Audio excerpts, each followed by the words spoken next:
नमस्कार, मी श्रीधर जोशी. आपण पाहतात व्हिडिओ चॅनल कर्मचारी मित्र. बंधुभगिनींनो, आज शुक्रवार दिनांक 2 मे 2025 आणि हा व्हिडिओ आहे व्हिडिओ क्रमांक 464. या व्हिडिओद्वारे मी एकूण 17 प्रश्नांना उत्तरं देणार आहे. ज्या प्रश्नकर्त्यांच्या प्रश्नांना उत्तरं अद्यापर्यंत दिली जाणार नाहीत किंवा या व्हिडिओमध्ये देखील दिली गेली नसतील तर त्यांनी कृपया मला स्मरणपत्र पाठवावं, म्हणजे पुढच्या शुक्रवारी जो व्हिडिओ प्रसारित केला जाईल त्या व्हिडिओमध्ये किंवा त्यानंतरच्या व्हिडिओमध्ये आपल्या प्रश्नांना उत्तरं दिली जातील. त्याशिवाय मी आपल्याला सांगितलं की दर सोमवारी मी यशदामध्ये यशवंतराव चव्हाण विकास प्रशासन प्रबोधिनी पुणे येथे उपलब्ध असतो. मी सकाळी 10:30 ते 11:30 या दरम्यान मी दूरध्वनीवर देखील उपलब्ध असतो. तो दूरध्वनी क्रमांक मी पुन्हा एकदा आपल्याला सांगतो. तिथला दूरध्वनी क्रमांक आहे 020-25-608-198. पुन्हा एकदा सांगतो 020-25-608-198. या फोनवर सोमवारी सकाळी 10:30 ते 11:30 दरम्यान मला फोन करा आणि मला प्रश्न सांगा. शक्यतो मी फोनवर उत्तर देण्याचा प्रयत्न करीन किंवा अद्याप योग्य ते मार्गदर्शन करण्याचा देखील प्रयत्न करेन. चला, प्रश्नांची उत्तरं देण्यास सुरुवात करतो. या प्रश्नकर्त्यांचं म्हणणं आहे की एका कर्मचाऱ्यांनी पैशाचा अपहार केला म्हणून त्याच्यावर फौजदारी गुन्हा दाखल केला. फौजदारी गुन्हा दाखल झाल्यामुळे तो कर्मचारी तुरुंगात आहे. आता तुरुंगात आहे, त्याच्याविरुद्ध फौजदारी गुन्हा केला म्हणून त्याला निलंबित करण्यात आलं आणि निलंबन केलं आणि त्याचं जे मुख्यालय होतं तो सर्वसाधारणपणे मुख्यालय तो ज्या ठिकाणी काम करत असतो तेच मुख्यालय ठेवायचं असतं. पण इथे या शिस्तभंगविषयक अधिकाऱ्यांनी काय कारणं असतील मला कल्पना नाही, त्यांनी दुसऱ्या ठिकाणी मुख्यालय ठेवलं. आणि आता आपल्याला माहिती आहे की निर्वाह भत्ता एखादा कर्मचारी निलंबित झाला की त्याला निर्वाह भत्ता देय असतो. निर्वाह भत्ता देण्याकरता त्याला 2 प्रमाणपत्र सादर करावी लागतात. एक प्रमाणपत्र की तो ज्या ठिकाणी मुख्यालय त्याचं ठेवलं आहे त्या ठिकाणी तो राहतो आणि दुसरं की तो कुठेही सरकारी म्हणजे दुसरी कुठलीही नोकरी धंदा वगैरे काही करत नाही. आता हे कर्मचाऱ्यांचं मुख्यालय दुसरीकडे ठेवलं आहे, पण हे तर तुरुंगात आहेत आणि त्यामुळे त्या मुख्यालयात राहता येणं शक्य नाही आणि त्यामुळे त्या मुख्यालयात राहत आहोत असं त्यांना सर्टिफिकेट देता येणार नाही. पण एवढ्या कारणाकरून त्यांचा निर्वाह भत्ता नाकारणं हे बेकायदेशीर आहे. कर्मचारी तुरुंगात आहे आणि ज्या ठिकाणी तो राहतो त्या ठिकाणच्या तुरुंगात असेल किंवा कुठल्याही तुरुंगात असेल तर या शिस्तभंगविषयक अधिकाऱ्यांनी जिथे मुख्यालय तिथे राहणं त्याला शक्य नाही. अशा वेळी ही जी अट आहे की मुख्यालयात हजर राहावं ही अट पाळणं शक्य नाही, पण ती या विशिष्ट परिस्थितीत पाळता येत नाही हे लक्षात घेऊन त्या कर्मचाऱ्याला निर्वाह भत्ता देणं बंधनकारक आहे. कृपया सर्व शिस्तभंगविषयक अधिकारी यांनी याची नोंद घ्यावी. चला, पुढच्या प्रश्नाकडे या. प्रश्न क्रमांक 2. या प्रश्नकर्त्यांना मागे देखील मी उत्तर दिलं होतं, त्यांना ईमेलद्वारे देखील पत्र होतं. हे मुंबईच्या एका शिक्षण संस्थेमध्ये काम करतात. पूर्वी त्यांची 2004मध्ये गट चेअर म्हणून नेमणूक करण्यात आली 2004मध्ये आणि 3 वर्षाच्या पूर्वीच त्यांना नोकरीवरून काढून टाकण्यात आलं, कारण त्यांना जे पद होतं त्या पदाला शिक्षण विभागाकडून मान्यता दिली नव्हती आणि किंबहुना त्यांना जे पगार जो दिला गेलेला होता तो पगार संस्थेकडून शासनाने वसूल देखील करून गेलेला. पण काही दिवसानंतर म्हणजे पहिली अपॉइंटमेंट 13/9/2004, त्यांना टर्मिनेट केलं 23/2/2007 आणि पुन्हा त्यांना अपॉइंटमेंट दिली. आणि आता पुन्हा जर अपॉइंटमेंट दिली तर या कर्मचाऱ्याचं म्हणणं असं होतं की माझा जो ब्रेक काही असेल त्यामुळे तो माझा काही 5-7 दिवसाचा जो ब्रेक आहे तो कंडोन होईल का आणि कंडोन होईल का म्हणून मी त्यांच्याशी पत्रव्यवहार देखील केला. आता ह्याच्यामध्ये मी मागेच त्यांना सांगितलं की एकदा जर टर्मिनेट केला असेल तर त्या ब्रेकमधला तो कंडोन होण्याची शक्यता नाही. पण आता यांचं असं म्हणणं की का यांना टर्मिनेट केलं होतं त्याचं कारण त्यांनी मला कळवलं आहे आणि त्यांनी एक मुंबई विद्यापीठाच्या ग्रीव्हन्स रिड्रेसल कमिटीकडे अर्ज केलेला आहे. आता ग्रीव्हन्स रिड्रेसल कमिटीच्याकडे अर्ज केला आहे, त्या अर्जाचं काय झालं हे त्यांनी अद्यापही मला कळवलेलं नाही. त्यामुळे तिथे काय नेमका निर्णय झाला हे मला कळवा आणि जरूर तर पुढे जर आपल्याला वाटलं असेल तर आपण एकदा कागदपत्रासह येऊन माझी मुलाखतीची वेळ आणि तारीख ठरवून मला भेटा, मग मी सांगेन. आपलं मगाशी मी सांगितलं, पण मला आपला उद्देश कळतो की खंडोन आपल्याला जर झाला तर आपल्याला पूर्वीची जुनी पेन्शन योजना लागू होऊ शकेल. पण मगाशी मी सांगितल्याकडे पहिली तुमची नेमणूक रद्द करण्यात आली आहे, टर्मिनेट करण्यात आलेलं आहे, आणि म्हणून आपल्याला ब्रेक होण्याची, खंडोन होण्याची शक्यता नाही. अर्थात हे जे आपण मगाशी कारण आपल्याला सांगितलं आहे की काय आहे ते, आणि 5-7 दिवसानंतर मात्र पुन्हा आपल्याला अपॉइंटमेंट मिळालेली आहे, तर हे नेमकं का घडलं याची देखील माहिती घेण्याचा प्रयत्न करा. चला पुढच्या प्रश्न क्रमांक 3. या प्रश्नकर्त्यांचं म्हणणं आहे की एखाद्या कर्मचाऱ्यावर पैसे अपहार केल्याचा गुन्हा किंवा पोलिसांनी रंगेहात पकडलं म्हणून त्यांच्यावर गुन्हा दाखल झाला असेल आणि तो जर सेवानिवृत्त झाला तर त्याला कुठले लाभ मिळतात. तर मित्रांनो, अगदी थोडक्यात सांगतो की एखाद्या जो कर्मचारी सेवानिवृत्त झाला तर आणि सेवानिवृत्तीच्या दिनांकाच्या दिवशी त्याच्यावर जर विभागीय चौकशी किंवा फौजदारी कारवाई प्रलंबित असेल तर त्याला फक्त तात्पुरतं निवृत्ती वेतन दिलं जातं, संपूर्ण निवृत्ती वेतन, नियमित निवृत्ती वेतन दिलं जात नाही. नंबर 2, त्याला सेवा उपदान, ज्याला ग्रॅच्युटी म्हणतो, ती ग्रॅच्युटी दिली जात नाही. पण त्याच्याकडच्या जी अर्न लीव आहे, अर्जित रजा, जी 300 दिवसापर्यंत जर त्याच्याकडे बॅलन्स असेल तर जर रोखीकरण, ती रक्कम त्याला देता येईल जर त्याच्याविरुद्ध असलेल्या चौकशीमधून काही वसुली होण्याची शक्यता जर नसेल तर ती संपूर्ण रक्कम त्याला देय होऊ शकेल.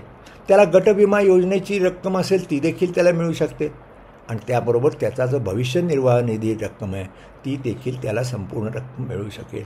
अर्थात मगाशी मी सांगितलं, खरोखरच त्याच्याविरुद्ध फौजदारी गुन्हा प्रलंबित आहे किंवा नाही, आणि याची व्याख्या कोणाविरुद्ध फौजदारी गुन्हा प्रलंबित म्हणता येऊ शकेल तर याची व्याख्या महाराष्ट्र नागरी सेवा निवृत्ती वेतन नियम 1982च्या नियम 27मध्ये केलेली आहे. 27(6)ब असेल की केव्हा फौजदारी गुन्हा दाखल केला, म्हणजे फौजदारी प्रकरण सुरू झालं असं समज, तर तसं जर असेल तर मगाशी मी सांगितल्या त्याप्रमाणे एवढ्याच त्याला रकमा मिळू शकतील.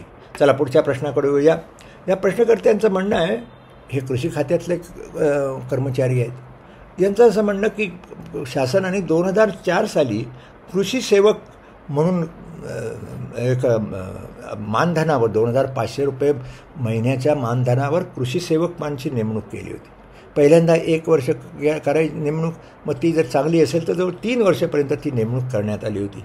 आणि मग ह्या जे कृषी सेवक नेमले होते त्यातल्या ज्या कृषी ॲग्रिकल्चर असिस्टंट म्हणजे कृषी सहाय्यक यातल्या 419 जागांसाठी एकाच वेळी 2007मध्ये परीक्षा घेण्यात आली. आता परीक्षा घेण्यात आली त्यावेळेस त्यांचं असं म्हणणं की त्या असं ठरलं होतं की परीक्षामध्ये जे गुण मिळतील त्याप्रमाणे ती सेवा ज्येष्ठता केली जावी असे कृषी आयुक्तांनी आदेश दिलेले होते. आणि मग मात्र यांच्या ज्या नेमणुका केल्या गेल्या त्या नियुक्त्या एक झाली ऑगस्ट 2004ला आणि नोव्हेंबर 2004ला झाली. आता आणि मग या ठिकाणी मात्र त्यांनी 19/8/2007 हा एकच मानवी दिनांक धरलेला आहे. तर या प्रश्नकर्त्यांचं म्हणणं आहे की उमेदवारांची एकच दुकडी धरावी का, तर अशा पद्धतीची जर एकाच वेळी परीक्षा झालेली असेल आणि एकाच वेळी निवडक यादी म्हणजे सिलेक्ट लिस्ट करण्यात आली असेल, फक्त नियुक्ती देताना पहिल्या 50ना अपॉइंटमेंट दिली आणि नंतर 50ना दिली तरी सेवा ज्येष्ठतासाठी ती एकच तुकडी अशी धरून सेवा ज्येष्ठता करावी लागेल. दुसरा यांचा प्रश्न, सेवा ज्येष्ठताशी कृषी सेवक पदाची सेवा ग्राह्य धरली जाईल का.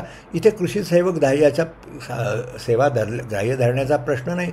त्या कृषी सेवक जे होते त्यांच्यासाठीच परीक्षा होती आणि त्या जे परीक्षेमध्ये पास झाले त्यांचीच गुणक्रमांकानुसार देखील ही यादी केलेली आहे आणि त्यामुळे कृषी पदाची सेवा ग्राह्य धरण्याचा प्रश्न उद्भवत नाही. सेवा ज्येष्ठतेसाठी जी निवड यादी केलेली आहे आणि ज्याच्यामध्ये गुणक्रमांकानुसार जसे असतील त्याप्रमाणे सिनियरिटी ठरवली जाईल.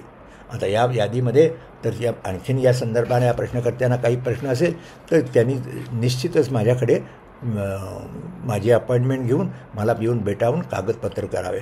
यामधल्या या तुकडीमध्ये जे निवड झालेले काही आहेत कृषी सेवक त्यांच्या सेवा ज्येष्ठतेच्या सन्मानात देखील गेल्या आठवड्यात ते माझ्याकडे आले होते. आणि त्यांच्या बाबतीमध्ये त्यांचा असा प्रश्न होता की वेटिंग लिस्टमधले जे लोक होते त्या वेटिंग लिस्टमध्ये असलेल्या उमेदवारांना सिलेक्ट लिस्टमध्ये असलेल्या उमेदवारांपेक्षा जास्ती मार्क आहेत म्हणून त्यांना सेवा ज्येष्ठता वरती दाखवली. अर्थात ते काही योग्य झालेलं नव्हतं. पण या प्रश्नकर्त्यांच्या प्रश्नापुरतं आपल्याला अधिक काही जर विचारणा करायची असेल तर आपण शक्यतो आपल्या कागदपत्रासह येऊन पुण्या येत माझी मुलाखतीची वेळ ठरवून घ्या आणि भेटायला जरूर या. अधिक माहिती असेल तर मला सोमवारी देखील फोन करू शकतात. प्रश्न क्रमांक 5, हे प्रश्नकर्ते आहेत तलाठी आहेत. हे तलाठीच्या संघटनेचे काम करतात. आता यांचं असं म्हणणं आहे की तलाठी ज्या तालुक्यामध्ये ते त्या ठिकाणी काम करतात त्या ठिकाणी त्या तालुक्यामध्ये एक भारतीय प्रशासन सेवेतले IAS अधिकारी ते प्रोबेशनचा भाग म्हणून तिथे उपविभागीय अधिकारी म्हणून त्यांची तिथे नेमणूक झालेली होती. आणि आता त्यांचं असं म्हणणं आहे की हे उपविभागीय अधिकारी जे आहेत ते जेव्हा फक्त म्हणजे कारभार सांभाळतात म्हणजे प्रशिक्षणाचा भाग म्हणून जेव्हा SDO म्हणून काम करतात तेव्हा त्यांना तलाठ्यांच्या विरुद्ध कारवाई करता येईल का, निलंबन करता येईल का, शिस्तभंगाची कार्यवाही सुरू करता येईल का, तर हो, निश्चित कार्यवाही सुरू करता येईल. जेव्हा एखादा अधिकारी उपविभागीय अधिकारी म्हणून काम चार्ज घेतो मग तो प्रशिक्षणाचा भाग असो किंवा स्वतंत्र कारभार असो पण त्यावेळी तो जो कारभार असतो त्याच्या पदाचे भाग असतो आणि जशी पदाची कर्तव्य व जबाबदारी असतात तसे त्या पदावर काम करण्याला नियमाप्रमाणे जे अधिकार दिलेले आहेत त्या अधिकारांमुळे तो उपअधिकारी निश्चितच तलाठी वर्गांविरुद्ध योग्य त्या प्रकरणात कारवाई करू शकतात. अर्थात योग्य प्रकरण असलं पाहिजे पण त्या अन्यथा योग्य कारणास्तव तलाठ्यांविरुद्ध कारवाई करण्याचे त्यांना संपूर्ण अधिकार आहेत. प्रश्न क्रमांक 6, हा प्रश्न खरोखरच महत्त्वाचा आहे आणि सर्वांनीच या संदर्भामध्ये विशेषतः निवृत्ती वेतनविषयक प्रकरणं जे हाताळतात त्यांच्या बाबतीमध्ये खरोखर ह्या प्रश्नाचं उत्तर जे मी सांगतो प्रश्न आणि उत्तर तो निश्चितच लक्षात ठेवण्यासारखा आहे. आणि हा प्रश्नाचं उत्तर देताना मी नेहमी करतो जेव्हा निवृत्ती वेतनविषयक काही प्रश्न वगैरे असतात तेव्हा माझे सहकारी श्री प्रमोद रेंगे म्हणून आहेत जे लेखा अधिकारी म्हणून ज्यांनी काम केलं आहे अनेक त्यांचा खूप अनुभव आहे त्यांचे असे मी नेहमी सल्लामसलत करत असतो आणि मगच प्रश्नांची उत्तरं त्या पेन्शनविषयीच्या प्रश्नांची उत्तरं देतो. आजच्या प्रश्नाचं उत्तर देताना देखील मी त्यांच्याशी विचारविनिमय केलेला आहे. आता ह्या प्रश्नकर्त्यांचं म्हणणं काय, हे PWD खात्यात पेन्शनची कामं पाहतात. तर यांचे 2 प्रश्न आहेत. यांचं म्हणणं की PW खात्यामध्ये एक अधिकारी होते आणि ते अधिकारी प्रतिनियुक्तीवर गेले आणि तिथूनच सेवानिवृत्त झाले आणि त्यांची जी पेन्शनचे कागदपत्र आहेत ती ज्या कार्यालयामध्ये ते काम करत होते त्या कार्यालय म्हणजे PWDच्या व्यतिरिक्त त्या कार्यालयाने संपूर्ण पेन्शनचे कागदपत्र वगैरे पाठवली आणि त्या अधिकाऱ्यांना निवृत्ती वेतन देखील मिळू लागलं.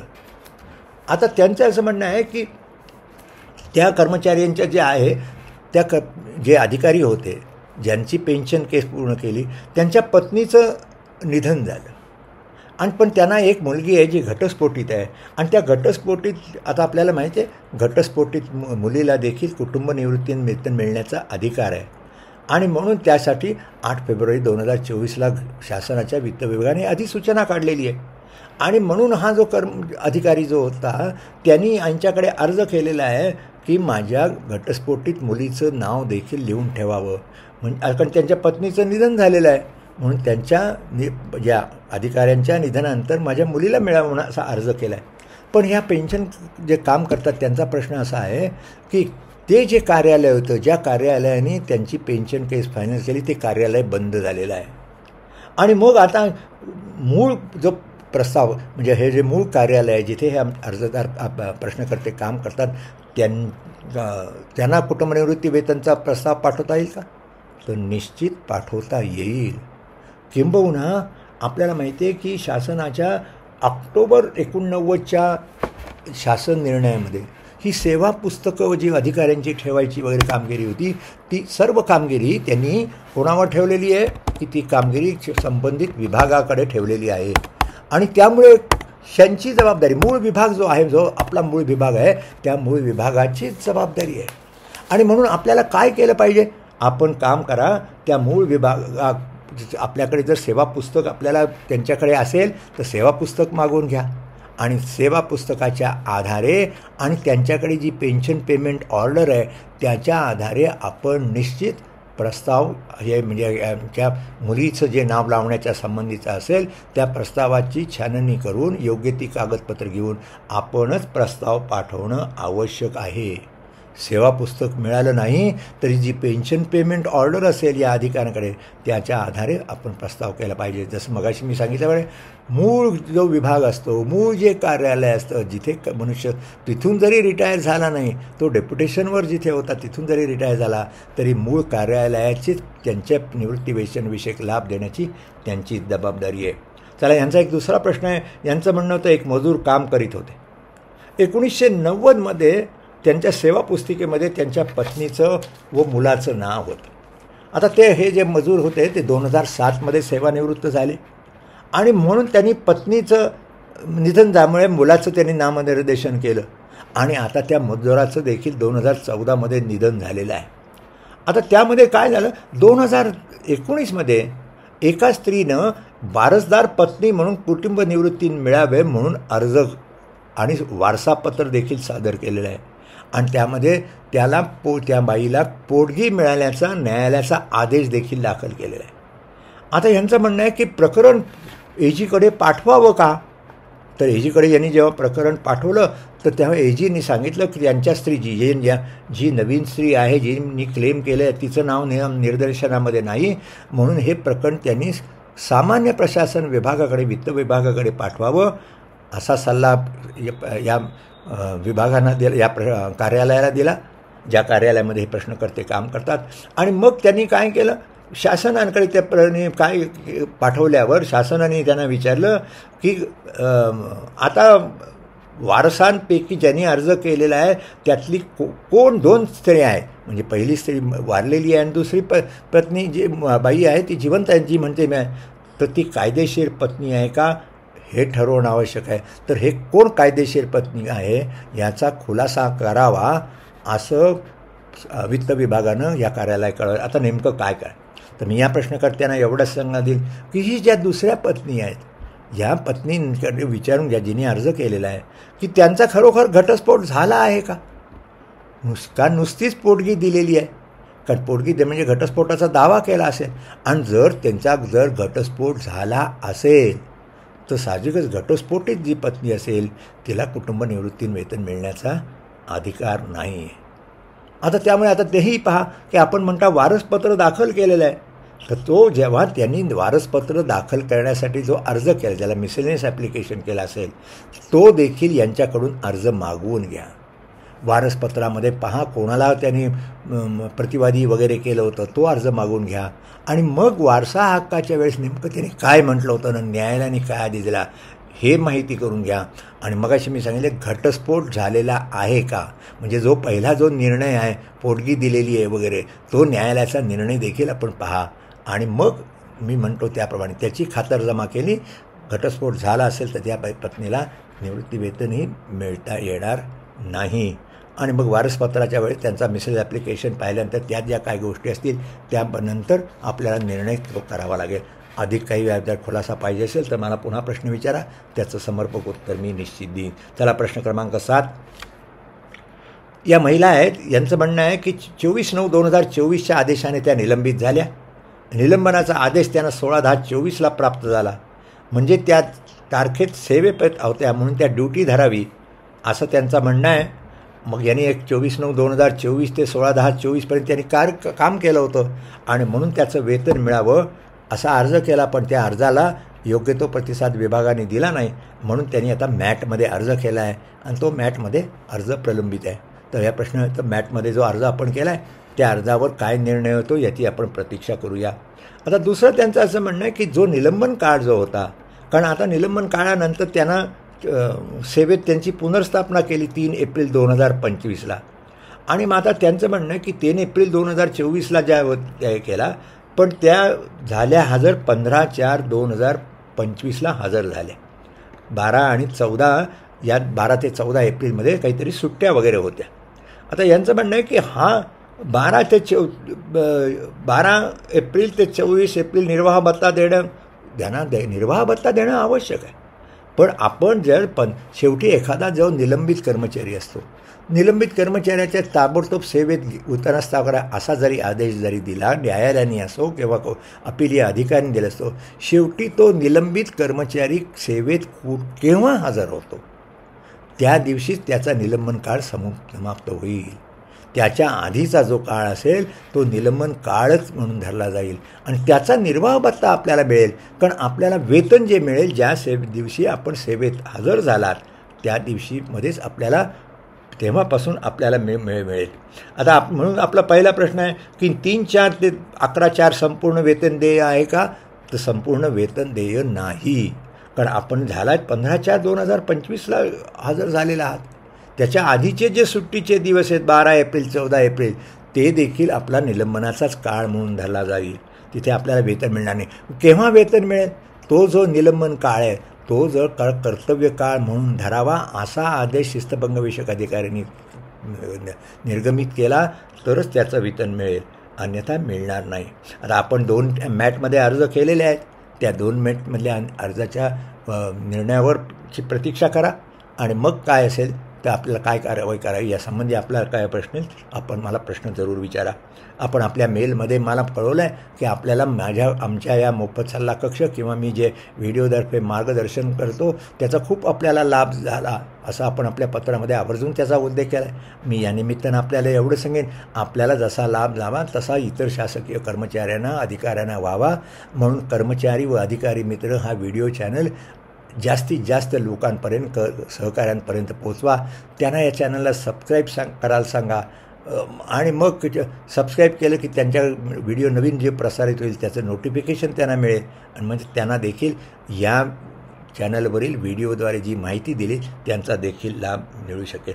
त्यांनी आणखीन एक सूचना केली की 22/4/2025ला निलंबन प्रकरणाचा आढावा असा जो शासन निर्णय हे निर्गमित केलेला आहे त्याच्यावर व्हिडिओ करा अशी त्यांची सूचना ते आपल्याला कल्पना की गेल्या मंगळवारी म्हणजे याच्या आधीच्याच दिवशी आजचा जो हा व्हिडिओ आहे आपला 464 आहे तर 463चा व्हिडिओ याच विषयावर केलेला आहे. तो व्हिडिओ आपण या प्रश्नकर्त्यांनी जरूर पाहावा. प्रश्न क्रमांक 8 हे कोषागार संचालनातले एक कर्मचारी आहेत. यांचं असं म्हणणं आहे की यांच्याकडे एक मिनिस्ट्रियल एस्टॅब्लिशमेंटवर एक 5 वर्ष काम करीत होते आणि त्यानंतर ते गट क मध्ये होते आणि आता त्यांची गट ब मध्ये असिस्टंट अकाउंट्स ऑफिसर म्हणून त्यांची त्या कर्मचाऱ्याची पदोन्नती झाली. आता यांचं म्हणणं की मिनिस्ट्रियल एस्टॅब्लिशमध्ये लेखा व कोषागार संचालनामध्ये जो अनुभव असतो तो निराळा असतो आणि यांचं असं म्हणणं की 5 वर्षाचा अनुभव अवश्य आहे पण मिनिस्ट्रियल जो अनुभव आहे तो ह्या संचालनापेक्षा वेगळा असल्यामुळे तिथला अनुभव पदोन्नतीसाठी धरणं योग्य आहे का? तर मी आपल्याला सांगेन आपले पदोन्नतीचे जे नियम असतील त्या नियमामध्ये काय नेमकं लिहिलेलं आहे आपण नेहमी लक्षात ठेवा. जेव्हा लेखासेवक किंवा कोषागार कार्यालयातल्या अधिकाऱ्याला किंवा कर्मचाऱ्याला दुसरीकडे पाठवलं जातं त्या ठिकाणी देखील इथला ज्या कामाची जे काम असतं त्याचा अनुभव लक्षात घेऊनच तिथे तशा प्रकारची कामं असल्यामुळे तिथे त्यांना नेमणूक दिली जाते आणि म्हणून सर्वसाधारणपणे तो अनुभव देखील पदोन्नतीसाठी धरणं योग्यच आहे असं माझं मत आहे. पण तरी देखील या संदर्भातले जे पदोन्नतीचे नियम आहेत ते माझ्याकडे पाठवा. अधिक योग्य आणि समर्पक उत्तर मी आपल्याला देऊ शकेन. पुढचा प्रश्न क्रमांक 9 या प्रश्नकर्त्यांचं म्हणणं आहे की हे आस्थापना विभागाचं काम करतात. यांच्यामध्ये एक परिसेविका आहेत. प्रथम त्यांची नियुक्ती 2/6/2004ला झाली. त्यांना पहिला लाभ आश्वासित योजनेचा पूर्वी 12 वर्षाच्या वेळेमध्ये 2 जून 2016ला मिळाला. पण आता नवीन जी योजना आली 3 लाभांची त्याप्रमाणे त्यांचा जो लाभ 2/6/2016च्या ऐवजी तो पहिला लाभ त्यांना 1/1/2016ला मिळाला. आता त्यांचं म्हणणं आहे की दुसरा लाभ केव्हापासून त्यांचं म्हणणं आहे या प्रश्नकर्त्यांनी विचारलं आहे की त्या कर्मचाऱ्यांनी यांच्याकडे अर्ज केला आहे की 2/6/2024पासून दुसरा लाभ मिळावा अशी विनंती केली आहे. या प्रश्नकर्त्यांचं म्हणणं आहे की मग हा दुसरा लाभ द्यायचा तो 2006-24पासून द्यायचा का? म्हणजे कारण पहिली नेमणूक 2 जून 2004ला आहे कारण 20 वर्ष पूर्ण होतात त्यामुळे त्यांना 2/6/2024ला द्यायचा का पहिला लाभ 1/1/2016ला दिला त्यानंतर 10 वर्ष धरायची 1/1/2026ला द्यायचा. या प्रश्नकर्त्यांना मी एवढे उत्तर स्पष्ट आहे की पहिला लाभ त्याला तुम्ही केला, 3 लाभांची योजना आहे. 10 वर्षानंतर पहिला, दुसऱ्यानंतर 20 वर्षानंतर तिसरा लाभ, 30 वर्षानंतर. इथे पहिला लाभ त्यांना मिळालेलाच आहे. 2016ला त्यांना लाभ मिळाला आहे, परंतु त्यांची वय म्हणजे सेवा किती 20 वर्षाची होते. 2/6/2024ला 20 वर्ष पूर्ण होते आणि म्हणून त्यांना दुसरा लाभ 2/6/2024लाच देय आहे.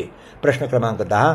या प्रश्नकर्त्यांचं म्हणणं आहे की चौकशी अधिकारी यांनी अपचारी कर्मचाऱ्याची किंवा साक्षीदारांची उलट तपासणी करू नये असं स्पष्ट नियमामध्ये तरतूद आहे. आणि ती गोष्ट खरी आहे. वस्तुस्थिती प्रकरणातील काय आहे हे पाहण्याची जरूर त्यांना करता येते, पण उलट तपासणी करू नये. पण अशी जर उलट तपासणी चौकशी अधिकारी असतील तर आपण बचाव सहाय्यक असतात, तर बचाव सहाय्यक म्हणून आपले ऑब्जेक्शन तिथे नोंद करा आणि एक आपण स्पष्टपणे नियमामधली तरतूद दाखवून तिथे त्यांना लेखी अर्ज द्या आणि लेखी अर्ज रेकॉर्डवर ठेवून त्याच्यावर काय निर्णय देतात कृपया निर्णय द्यावा अशी देखील चौकशी अधिकाऱ्यांना विनंती करा. आणि जर अशा उलट तपासणी खरोखर प्रश्नकर्त्यांच्या उलट तपासणी केलेली असेल आणि त्यावर जर काही अपचारी कर्मचाऱ्यावर अन्याय होत असेल तर त्याची दाद आपल्याला अपिलामध्ये मागता येऊ शकेल. पुढचा प्रश्न क्रमांक 11. यांचं म्हणणं आहे की जिल्हा परिषदेमध्ये अमरावती जिल्हा परिषदेमध्ये जानेवारी 2024ला हेल्थ वर्क यांनी अर्ज केला, पण त्यानंतर यवतमाळ जिल्हा परिषदेमध्ये त्यांची जून 2024ला क्लार्क म्हणून लागली. आता त्यांनी जो पूर्वीचा अर्ज केला होता हेल्थ वर्कर म्हणून त्या पदासाठी जो अर्ज केला आहे तिथे त्यांची आता निवड झालेली आहे. तर यामध्ये यांचं म्हणणं आहे की जिल्हा परिषद यवतमाळ कार्यमुक्त करतील का. आपण कार्यमुक्त करण्यासाठी अर्ज द्या, कार्यमुक्त केलं तर योग्यच राहील, नाही दिलं तर आपण राजीनामा देऊन आपण नवीन जागेवर हजर व्हा. प्रश्न क्रमांक 12.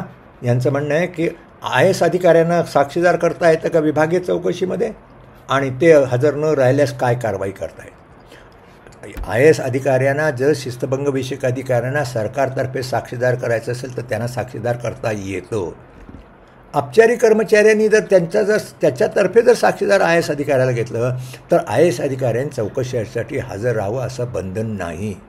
किंबहुना कुठल्याही साक्षीदाराला कंपल्सरी हजर राहण्याचं बंधन करता येत नाही.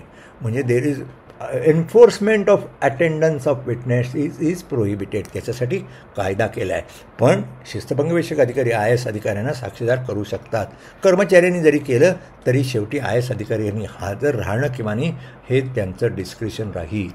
आता दुसरा यांचा प्रश्न आहे की IAS अधिकाऱ्यांविरुद्ध तक्रार केली तर मुख्य सचिव व सामान्य प्रशासन विभागही काही कारवाई करत नाही. आपल्याकडे लोकनियुक्त पुढे आहे, आपण शासनाला अर्ज द्या. मुख्य सचिवांनी कार्य नाही केलं तर शासन म्हणजे मंत्री असतात, त्यांच्याकडे आपण अर्ज करा आणि तिथे जर योग्य असेल तर योग्य कारवाई केली जाईल. उच्च न्यायालयात जाऊ शकता का. निश्चित जर आपल्याला वाटत असेल एखाद्या IAS अधिकाऱ्याकडून देखील काहीतरी गैरकृत्य झालं असेल, गुन्हा झाला असेल तर आपण पोलीस कंप्लेंट देखील त्यांच्याविरुद्ध करू शकतात. यांचं म्हणणं सर्वसाधारण हा प्रश्न आहे की MLAs MPs IAS ऑफिसरबद्दल चौकशी का होत नाही.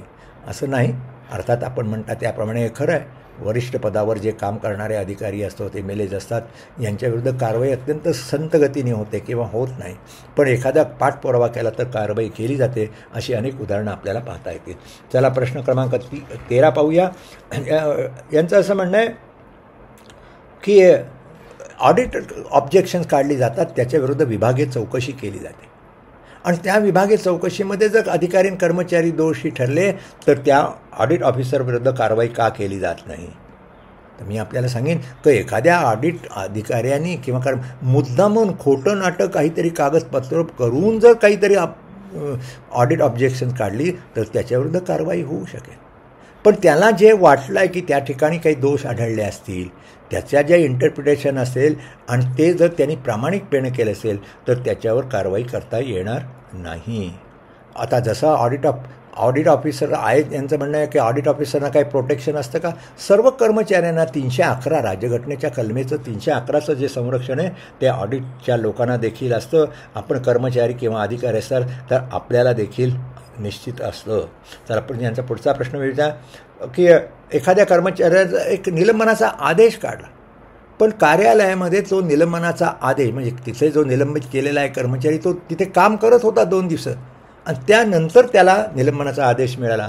तर 2 दिवसात तर त्याने काम केलेलं आहे, तर त्यामुळे निलंबन आदेश जो इफेक्ट होईल तो 2 दिवसांवर काम केलं असल्यामुळं त्याला 2 दिवसाचा पगार देणं आवश्यक आहे. त्याला प्रश्न क्रमांक 15 या प्रश्नकर्त्यांचं म्हणणं आहे की कर्मचाऱ्यानं 90 दिवसात सेवेत पुनर्स्थापना केली आहे तर त्याचा काही फायदा म्हणजे 22 एप्रिल 2025ला असा शासन निर्णय निर्गमित केला आहे की 90 दिवसाच्या आत जर दोषारोपपत्र म्हणजे निलंबित कर्मचाऱ्याला 90 दिवसाच्या आत दोषारोपपत्र दिलं नाही तर त्याला त्याची सेवेत पुनर्स्थापना करावी.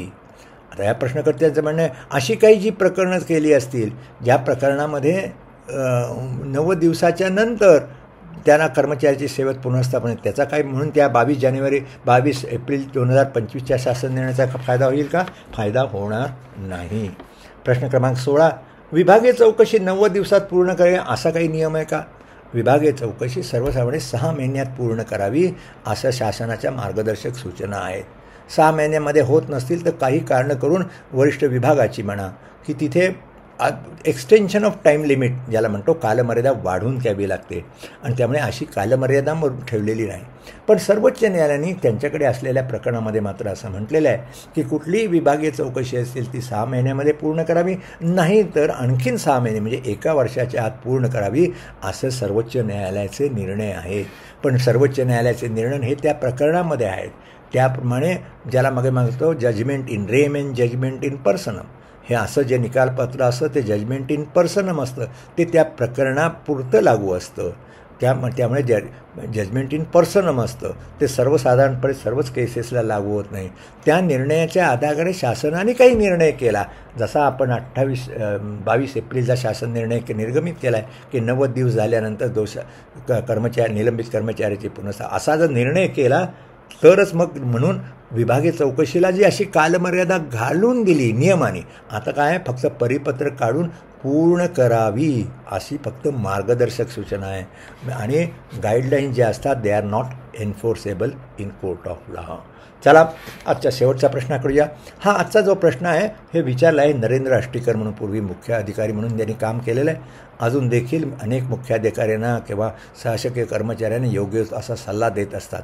त्यांनी एक प्रश्न विचारला आहे तो प्रश्न काही असा वैयक्तिक बाबीबाबत नाही एका सार्वजनिक प्रश्नाबाबत आहे पण म्हणून त्यांनी विचारलं हे जेन्युइन काम करणारे अधिकारी आहेत आणि म्हणून त्यांनी जो प्रश्न विचारला त्याचा उत्तर मी या ठिकाणी देत आहे. त्यांचं असं म्हणणं आहे की सध्या महाराष्ट्र ज्या अनेक राज्यातल्या ज्या महानगरपालिका आहेत नगरपालिका आहेत जिल्हा परिषद आहेत पंचायत या ठिकाणी या सर्व प्रशासकांच्या हाती आहेत आणि प्रशासकांच्या हातून देखील पुष्कळशी अशी बेकायदेशीर कामं केली जातात किंवा सार्वजनिक हिताचे निर्णय काही घेतले जात नाहीत. तर अशा वेळी सर्वसामान्य माणूस आहे तो विधानसभेत प्रश्न वेळ पाठवू शकतो का? तर याचं उत्तर नाही. विधानसभेत फक्त प्रश्न किंवा विधान परिषदेमध्ये कुठला जो सदस्य असेल त्यालाच प्रश्न विचारण्याचा अधिकार आहे. त्या प्रश्न करतो तो स्टार्ट आणि अनस्टार्ट तारांकित जो असेल जो प्रश्नाला तिथे उत्तर दिलं जातं तिथे त्याला तारांकित प्रश्न दिला जातो. अतारांकित जो प्रश्न तो अनस्टार्ट असतो त्याला लेखी उत्तर त्या आमदाराला दिलं जातं. आपण विचारलेला प्रश्न अत्यंत योग्य आहे की प्रशासकांकडे किंबहुना लोकशाही असल्याचं कारणच आहे की जिथे तिथे लोकनियुक्त बॉडी असावी जेणेकरून लोकांची गाऱ्हाणी योग्य तऱ्हेने सोडवली जाऊ शकतील. पण दुर्दैवाने आपल्याकडे निवडणुका झाल्यामुळे प्रशासकांच्या हाती कारभार आहे आणि प्रशासकांच्या हातून देखील काही वेळा अशा चुका होत असतात बेकायदेशीर निर्णय होतात. पण याला प्रश्नाची वाच्यता फोडायची असेल तर आपल्याला असेंब्लीमध्ये प्रश्न विचारता येणार नाही. पण आपल्याला दुसरे मार्ग आहेत काही बिगर शासकीय संस्था आहेत वर्तमानपत्र आपल्याकडे आहेत किंवा तिथे जे आमदार असतील त्या भागातले त्याच्या व्यतिरिक्त इतर जे भागातून जे निवडून गेलेले आमदार असतील मग ते विरोधी पक्षाचे का असोना त्यांच्यातर्फे प्रश्न विचारला जाऊ शकेल. मित्रांनो खूप वेळ झाला आहे इथेच थांबतो. व्हिडिओ आवडला असेल लाईक करा शेअर करा इतरांना फॉरवर्ड करा. या चॅनलला सबस्क्राईब केलं नसेल तर सबस्क्राईब करा इतरांना देखील सबस्क्राईब करण्यास सांगा जेणेकरून ह्या व्हिडिओद्वारे दिली जाणारी इतकी माहिती आहे त्या माहितीचा त्यांना देखील लाभ घेता येऊ शकेल. नमस्कार धन्यवाद.